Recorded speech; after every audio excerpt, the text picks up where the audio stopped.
Hey guys, welcome back to Seller Sessions Daily at 4 p.m. BST. Today, for the first time, please welcome to the show, Alex. How you doing, Alex? Good, thanks. Hi, Excellent. thanks for having me. No worries. Do you want to give the audience a little bit of background on yourself? Sure. I'm Alexandra Galvez. I go by Alex or Authentic Alex. Is my name on LinkedIn.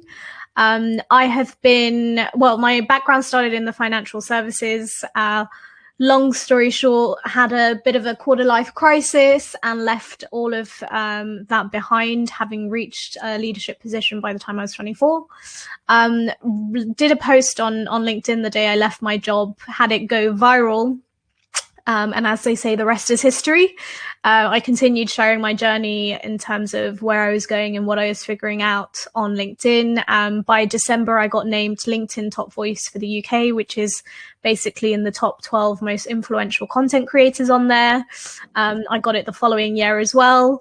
And since then, I have become a LinkedIn Learning instructor and have been teaching people how to find their purpose, tell their story, and grow their presence on LinkedIn. Okay, so interview over. We'll finish that. No, I'm joking. Okay, so let's. Can we unpick this now and take it back? Because I like the way you said quarter life crisis. That's a really good one. And I'm not going to ask you your age. Never ask a woman their age. Honestly, that'll get me in so much trouble. So let's take it back to how it all started. Like you said, you were in corporate. You seem like a high achiever, right? You reached leadership position. Yeah. What made you want to get out of that? I just really wasn't fulfilled. I come from very humble beginnings. And I just had this big ambition that by the time I'm 30, I want to work in the city, have nice designer clothes, travel internationally. And then I just got all of that. And I thought, this doesn't feel like how I thought it was meant to feel. And I don't feel fulfilled. I don't feel like I want to, I'm not getting up out of my bed every morning excited about work, and just felt like something was off, really.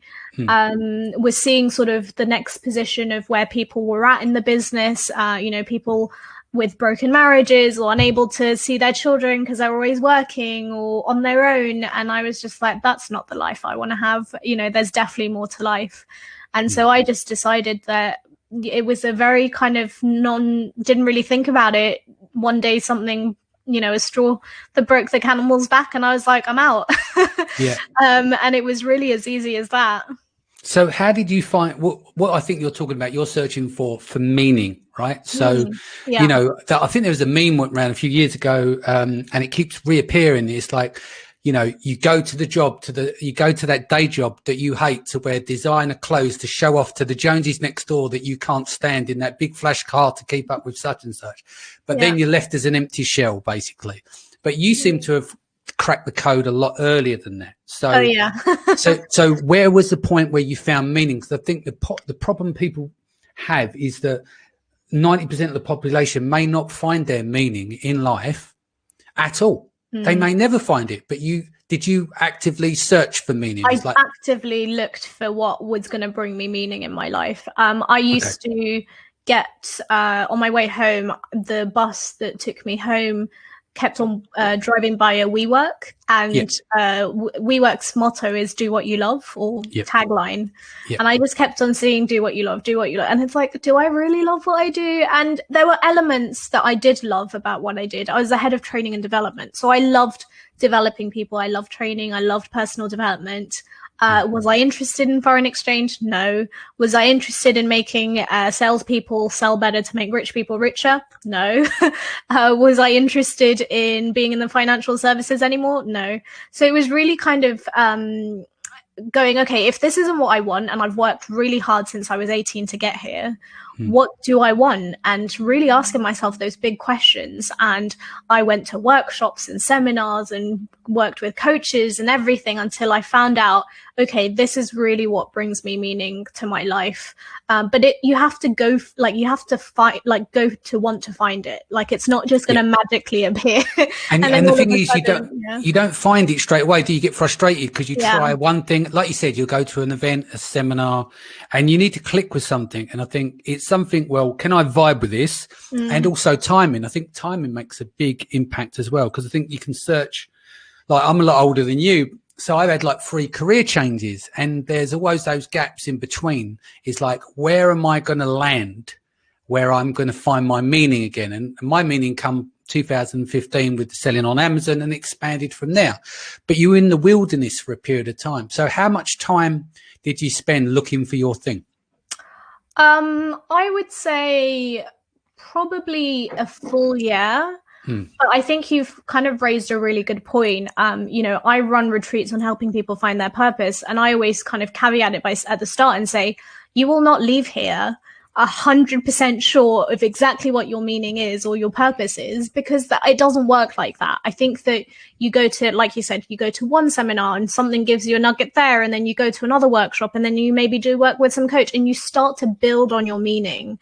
It's not like one thing. And like someone else that I interviewed the other day, she was saying that actually she feels like she has multiple purposes. And that's entirely true as well. So I think it took me a year of kind of getting a lot closer to it. And even I would say, like, in terms of being able to articulate what that is, that's only very recently. That makes sense. Just going to say a few hellos here. Herb's back here. David's back. McCain. Hello, McCain. How you doing? Addison's back here. Fiona's here. Qasim says hello. Saddam's joined. Tom's here. Good morning, Tiff. Hope you're well. Welcome back. John Lawson's here. How you doing, brother? M's here. So is Oksana as well. Okay, so where do we go from there? So you kind of found your meaning. What year was this? So we're going to put a little bit of timeline. So I left my corporate job in February 2017. Oh, okay. So we're going back 3 years. So you left there, and then you obviously, how did the LinkedIn thing click? I know you said you did a post and went viral, so that you kind of found your calling, but what the steps got you there? It kind of goes back a little bit earlier than 2017. In July 2015, I decided to write my first article on LinkedIn, and it was very much from a place of, I had just got in my first corporate job. I was a graduate, and I saw someone write something about getting internships in the city, and I thought, oh, I've just finished graduating. I've done 4 internships. I learned a lot. I wish someone would have told me some of the stuff that I learned along the way. And so I decided to kind of be the person I never had and pass on knowledge of, how do you find an internship? What did I learn in my internships? What did I do that worked well? What did I do that didn't work well? And I just started to kind of do that, and people started to listen. And I grew my audience from about 300 people to 3,000 people in the space of 2 years. So from 2015 to 2017. So I was creating content on LinkedIn when it was not sexy to do that, when it wasn't cool to do that. And then it wasn't until I left my job that I wrote a post the day I was leaving my job that said, when I was a little girl, I used to dream of working in the really tall building with a pointy top by the river. And having reached the 45th floor, realized that my definition of success was wrong. It was based on money, power, and status. And that what we don't tend to tell people is that with that may come things like stress, depression, anxiety, to name a few. But sometimes it takes getting to where we want to be to realize it's not where we're meant to be. I posted that about kind of lunchtime. By the time I got to my leaving drinks, 80,000 people had seen it, and there was hundreds of comments. And that was really when I got thrown into the limelight on LinkedIn. Even though I'd been there creating content kind of quietly to a very niche and small audience, that's when, everything kind of... But that comes down to like the perseverance. Like you do your, you do on LinkedIn, you do your weekly shows. Like earlier on, you felt, you said you didn't feel great, you didn't really want to do it, but you persevered through. And I think that's important. I think that's a Gary V thing as well. It's like he pumps content out daily, and he has done for years. So people are kind of looking for a magic formula. But what happens is after a period of time, it's like you fail your way to success. Like what you did is you kept putting out content, and one resonates, and that's when the torch paper lit and started to go. So what did you find in terms of understanding that? How much content had you released, do you think, up until that post? Probably before that post, I would say less than 10 articles. Oh, right. So I thought it was a lot of content, but 10 articles. Yeah. Yeah, I would probably say 1 every 2 months over 2 years. So yeah, about 10 to 12. Gotcha. Okay. Long pieces of content. Yeah. So long form, how long would you spend on those pieces of content? Oh, I spent a while. So I would probably spend about 2 to 3 hours per article to write them. Yeah. No, that makes sense. And so what did you do from there? Once you realized how you could resonate with the audience, did you start writing more content in that vein? Yeah, I mean, I definitely started to think about, what has resonated with people? Why is it done so well? How can I replicate it? And I just sort of went, okay, it seems to be very relatable. It seems to be very human, authentic, vulnerable, raw. I'm just going to keep doing stuff like that. And so I started sharing like snippets of my journey. I decided to backpack around Southeast Asia for 6 weeks, and I started to kind of share bits and pieces of that. But it wasn't really until I got back that I started to really create more and more content on a consistent basis. There was a part of me that was potentially thinking about going back into a 9-to-5. And there was another part of me that was like, okay, if I could find a way of making a living out of spending time on LinkedIn, because I loved spending time on LinkedIn, I would be a happy woman. And slowly, as my audience grew, people started to ask me, how do you do what you do? How do you build a personal brand? How do you create this content? And that started me off as a LinkedIn coach, essentially. Yeah. So is that where you make your money, really? You make it on the back end by doing the stuff on LinkedIn that would end up leads to being a coach. The reason I'm asking this, because for our audience, mainly Amazon sellers and brand owners, I think LinkedIn is a tough nut to crack in terms of getting it to work. Even the pay-per-click platform, I'm well versed in all platforms. We have our own agency, Amazon agency. But God damn it, have I managed to get any pay-per-click to work on LinkedIn? Never in a million years. So this is why, I'll get you on the show so people can look over my shoulder and ask some of the questions. So getting that connection on LinkedIn, is it, for a better word of it, you come out of the corporate world, is it just there for all suits and stuff, or can it work for entrepreneurs as well? Because, I'll give you an example, right? On Facebook, you post, hey, I've got a new job. Everyone's saying, well done, hun, love it, brilliant, excellent. If you say I've got a new business I've just started, tumbleweeds go along.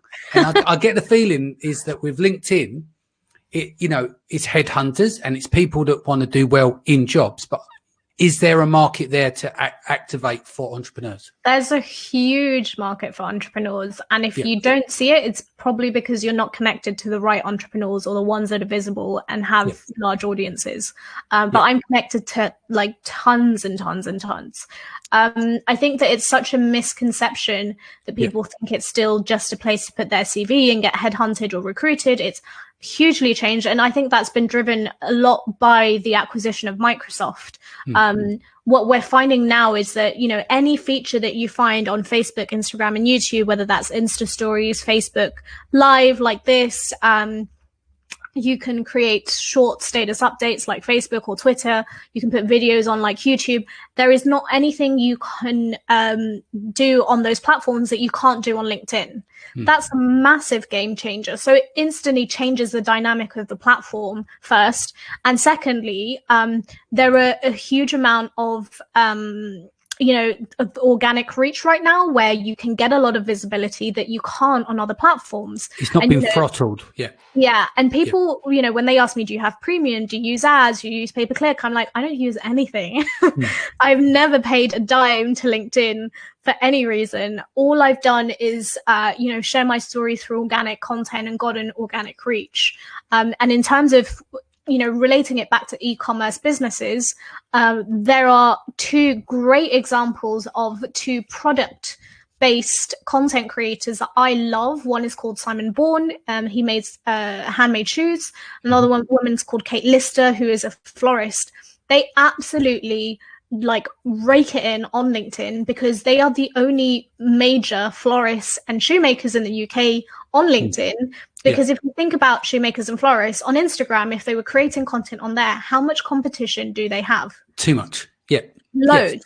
Yeah. How many florists and shoemakers do you think create content on LinkedIn? Barely any. So they found their niche. Yeah. They found their niche and their audience is there. Yeah, so that's what I'm saying. The point is how does, like, Amazon sellers who sell products, like say you're a company who sell men's grooming products, or you sell beauty products for women or fashion, how would someone, like, because you're got a personal brand, right? And the way it works for you is that you get leads in for your business, and that's fine. Do you actually sell products yourself? No, so for me, it's all service based. All service based. So with your observation, and you've seen with those two excellent entrepreneurs, what would you say are the key criteria if you're a brand that sells on Amazon? How would you get activation on LinkedIn? What would be your go-to? My number one piece of advice is take your audience on your journey. Yeah. Like, get them to buy into you, get them to buy into your business's story, which is your story at the end of the day. Yeah. Because when you do that, they're championing you. They want to see you succeed. They want to see the underdog do well. You know, Simon Bourne does this so well. He totally like hooks people into his story, and people have been following him for 3 years, and he will totally admit when he's had an off day. He'll totally admit when sales are down, and he'll be really open. But with that honesty and authenticity and vulnerability, people trust him and buy into him. And I'm sure he gets a lot of referrals, not even from people that buy his products, but from people that just enjoy following the journey. So you need to kind of sell the story of you and sell the story of your business. Okay. So what we're saying here is that he's actually on there inspiring people that are working full-time jobs that maybe want to be entrepreneurs, and they're kind of looking through his eyes of how he's operating as an entrepreneur, maybe go, maybe I could do that. One day I could give up corporate and do that. And so that's become the angle, or? Yeah, definitely. And I mean, I resonate with that too. A lot of people that follow me and look at my content and consume my content and go on my courses are people that want to emulate what I've achieved, quitting the corporate job, doing my own thing and succeeding in what I do. I had someone signing up to an online course that I'm running from Wednesday on how to grow your presence on LinkedIn. And she said, I don't really know straight away why I want to do this, but I just want to learn from you, you know, and that's because she's bought into me and my story versus actually what it is that I'm selling. And that's kind of where you want to be at. You never really sell on LinkedIn. You don't sell, you do. I have the same thing with the agency, whereby people will contact me, and after 400 plus shows, like, they're interested in PPC on Amazon. One of the first things they'll say to me is like, it's like I know you, and it's because they've listened to lots of podcasts in previously. So it's almost like I built a relationship with that person already without knowing, because they've followed, you know, I'm grateful, very grateful that they've followed the podcast and they've enjoyed the content. So I totally agree with you there. So let's talk about the types of content work. So you've started out, you're doing long form, you spend 3 or 4 hours. What's the velocity of content you produce today? And you've grown from the 30,000 in that 2 years. What's your current numbers now? So I went from 3,000 in 2017, and right now I think I'm about 37,000. 37,000. Yeah, that's great. So sorry, what was your question again? What? Yeah. So what was the velocity of the content now? Like, so back then you were doing every 2 months or so. Yeah. It really varies. So back then it was every 2 months I write an article. These days I'm trying to keep up a newsletter, which is weekly. That's a little bit harder for me to do because it's long form content on a weekly basis. But the other thing in terms of going live, that's a month project and it's every day. I'm coming up to my last week. So on Friday, it will be the last one. I will probably not do a live for some time until I figure out what I want to do with it next. So I kind of really play it by ear and see what I feel a lot. It comes from a feeling, I think. And also what I want to say, like I go by when I want to say something and what I want to say. So I don't really have a prescribed method. When I do work with clients, I always say to them, have a target of having one, you know, when are you going to do a post? When are you going to do a live? When are you going to do a video? And just for accountability's sake and having some targets to hit and knowing, you know, being consistent. But I'm quite flexible, and I think I can afford to be because I've got an established audience. But for someone starting out, I would definitely recommend consistency and regularity. Yeah. No, that's good. And like you said, if you've got something personal to say, it doesn't mean you got it. It's going to come out on Monday, Wednesday and Friday. You might not have nothing to say. So there's no point in publishing it if it's from that kind of personal point of view. It's different for me as I interview people. It says I haven't got to worry about what my personal views are and stuff. They come out in interviews and stuff when I'm talking with people, but my guests are the content. Effectively, it's down to me asking the question. So I understand what you're saying is that you can't force that on a regular scale because it's not scalable. So let's talk about video content itself. Like, as you said, you've been on the run doing these lives. How has that interacted with your audience versus doing the long form content that you produced? I mean, it was a massive game changer when video first came out on LinkedIn. People were used to reading my writing a lot, and I wrote a lot of long form, but also shorter form pieces. And I think it just reinforced the relationship with people that had been following me, because all of a sudden they can hear me, they can see me. And I think one of the key observations from doing that transition were people saying, "You're exactly how I imagined you would sound and look." And I was like, well, that's a good thing. But that again, it goes back to your brand, your personal brand and your tone of voice, and showing up authentically and not being someone else that you might not be, or how you present yourself. For me, it was important that transition is totally equal. That how I sound writing, I sound speaking, I don't change that at all, or I don't try and appear in a certain way. And that was good. And yeah, I mean, honestly, like it very similar to you when people say, I feel like I know you, because they've heard and seen you. All that's doing is reinforcing the fact that people trust, like, and know you. And they feel like they do, even if you've never interacted with them. No, exactly. And I think like what you said it's important that, who you are on camera and off camera are the same thing. I think that's key, because you look at, and that's not me being disrespectful, but you see a lot of people on YouTube and the jumping around and all that kind of stuff. But is that who they are off camera? Maybe, maybe not. I think it's important, and it'd be exhausting to pretend to be something that you're not. Does that make sense? If you're putting the mask on, if you like. So switching the gears slightly, you're going to be speaking at Branded by Women, so I'm excited to have you on board for that. In terms of LinkedIn, from a woman's perspective, right? How do you see that differs from a man's perspective on the platform?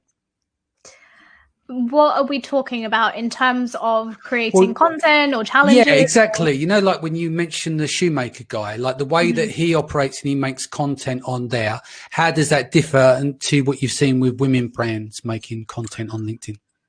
That's a bit of a challenging question. Yeah, go ahead. Well, because you mentioned that he shows vulnerabilities and stuff like that, yeah? But is there any difference between what you've seen? Because obviously we've got a female and a male audience that tunes into the show, and I want to be able to get across questions that if they do the LinkedIn route, what are some of the challenges they'll have, and what's the best ways to approach that? Yeah, I mean, with women on LinkedIn, you will always get the inappropriate message. That's kind of a given.